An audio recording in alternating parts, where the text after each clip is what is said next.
Bonjour et bienvenue sur cette chaîne dédiée au concours de la fonction publique. Alors aujourd'hui, je vais évoquer un terme que l'on retrouve très souvent dans les sujets de concours et en particulier dans les sujets de notes de synthèse. Ce terme, ce sont les enjeux. Alors qu'est-ce qu'on veut dire par enjeu ? Une façon assez simple de déterminer ce que l'on vise par enjeu, c'est de se poser la question « qu'est-ce qui est en jeu ?» en deux mots. C'est-à-dire, quels sont les objectifs, quels sont les résultats que l'on souhaite atteindre par une politique publique, une mesure, une réforme. Mais ce sont aussi les risques qu'il y a à ne pas faire cette réforme, c'est-à-dire une sorte de perte de chance. Et face à cette question, on a plusieurs types de réponses. La première réponse qui est souvent attendue, c'est une sorte de typologie des enjeux. On peut présenter donc les cibles que l'on souhaite atteindre par une sorte de typologie du style des enjeux sociaux, des enjeux environnementaux, des enjeux économiques. Tu peux avoir par exemple ce type de plan quand tu as un sujet sur les enjeux de l'économie collaborative qui est tombé plusieurs fois au concours organisé par le ministère des Finances. Donc qu'est-ce que l'économie collaborative nous apporte ? Mais également quels sont les risques de cette économie collaborative. Donc les enjeux, ce ne sont pas des objectifs précis, chiffrés. Ce sont des cibles globales que l'on vise. C'est en quelque sorte le sens d'une réforme. Une autre façon de répondre à cette question sur les enjeux, c'est de se poser la question « pour qui ?» Quels sont les bénéfices attendus et les risques pour, par exemple, les acteurs privés, les acteurs publics, l'ensemble de la société. Je te donne un exemple, par exemple sur la collecte des données personnelles, qui est un sujet qui est déjà tombé. Un des plans pour structurer la réflexion sur les enjeux, ça pouvait être de présenter les enjeux pour les acteurs privés, pour les particuliers, et puis pour la puissance publique qui régule cette collecte des données personnelles et qui, éventuellement, également l'organise pour elle-même. Bon, maintenant, on a quand même des sujets qui ne comportent pas le terme d'enjeu. Mais même dans ce cas-là, il faut se poser la question des enjeux.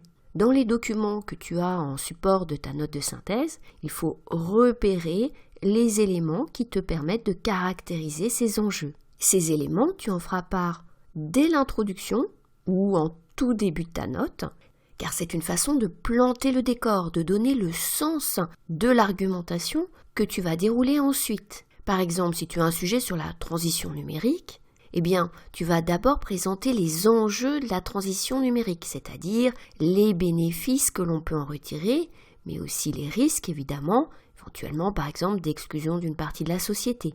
Tu vas ainsi donner une ligne directrice, et quand tu vas donner ensuite des détails sur ce qu'il est prévu de faire ou ce qu'il est déjà engagé de faire pour accompagner cette transition numérique, tu vas pouvoir mesurer les résultats par rapport à cet objectif général que tu auras posé au départ.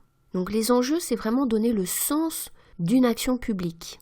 Maintenant, tu peux aussi avoir des sujets qui utilisent ce terme d'enjeu, mais pas par rapport à une action publique précise, de façon plus globale. Je te donne un exemple, c'est un sujet sur la France face aux enjeux de l'Arctique.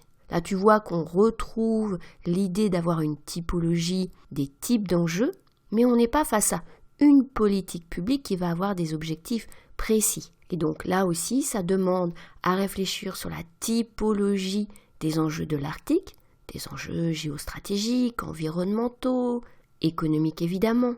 Et puis, toujours sur les acteurs. Quelles sont les forces en présence ? Et là, on te demande un focus sur la France, qui n'empêchera pas, bien sûr, de parler des autres acteurs, puisque la France, face à l'Arctique, elle se retrouve confrontée, bien sûr, à d'autres acteurs. Et là, je reviens à ma question de départ. Qu'est-ce qui est en jeu pour la France sur la question de l'Arctique ? Enfin, très souvent, en parallèle des enjeux, on va te demander de présenter les leviers. Les leviers, ce sont donc les moyens mis en œuvre, on dit souvent mobilisables, pour répondre à ces enjeux. Donc tu vas très souvent retrouver des notes avec en première partie les enjeux et en deuxième partie les leviers. Alors voilà pour ce point très rapide, mais j'espère en tout cas qu'il est utile sur le terme des enjeux. Si tu recherches d'autres indications sur le vocabulaire que tu peux utiliser dans une note de synthèse, je t'invite à rejoindre un espace de partage sur Slack. C'est entièrement gratuit. Il suffit de t'enregistrer. Tu trouveras le lien en description de ce podcast et je te mets à la fin de cette vidéo une petite présentation pour te montrer comment t'enregistrer, mais tu verras, c'est très simple.